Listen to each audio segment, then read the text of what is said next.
Guna mengetahui kemampuan pengendara juru ngendali ke emosi sama pikiran pas berkendara, sesuai dengan peraturan untuk pembuatan SIM anyar sama perpanjang SIM, pemohon harus melalui tes psikologi.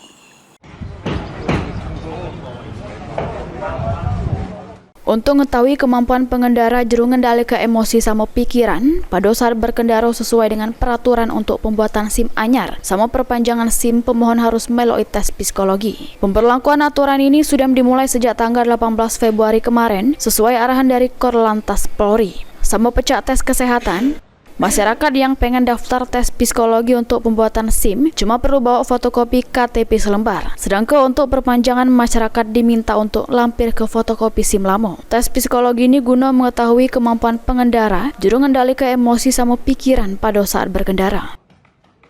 Peraturan terbaru, sebenarnya ini bukan peraturan terbaru, sudah lama. Peraturan itu sudah lama sesuai dengan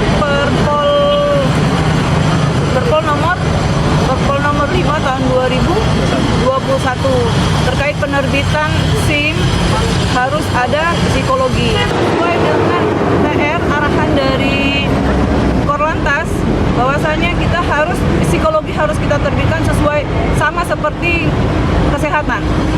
Berarti nanti ada soal-soal tentang psikologi.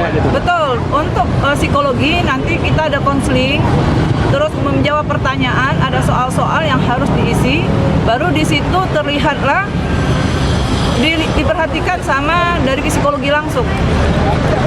Apakah ada biaya tambahan terkait tes itu?